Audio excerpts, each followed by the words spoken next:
تمثل لها بشرا سويا قالت إني أعوذ بالرحمن منك إن كنت تقيا قال إنما أنا رسول ربك لأهب لك غلاما زكيا قالت أنى يكون لي غلام ولم يمسسني بشر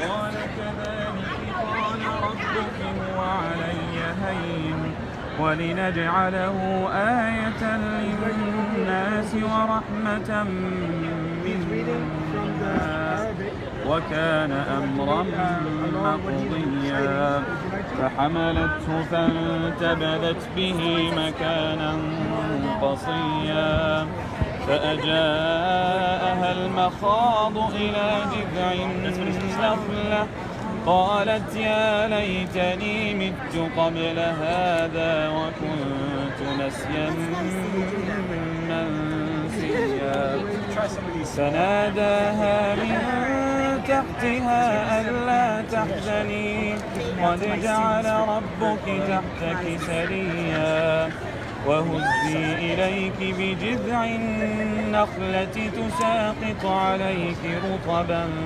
جنيا فكلي واشربي وقري عينا فإما ترين من البشر أحدا فقولي إني نذرت للرحمن صوما فلن أكلم اليوم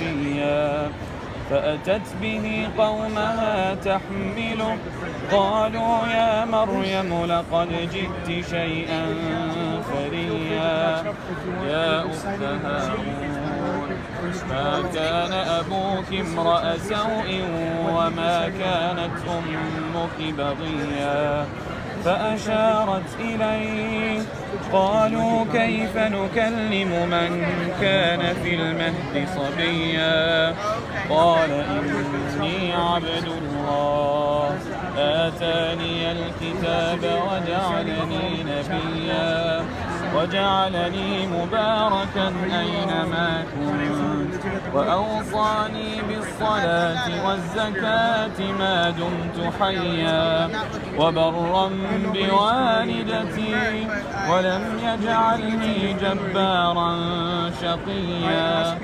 والسلام علي يوم ولدت ويوم أموت ويوم أبعث حيا.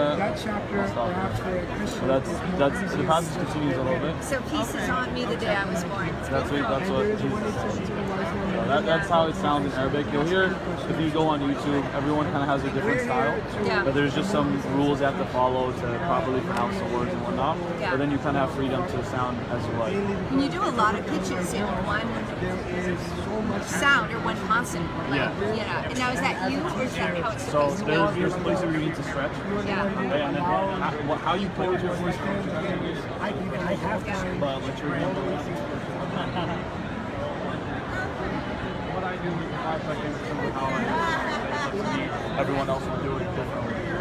So but that's kind of how it sounds.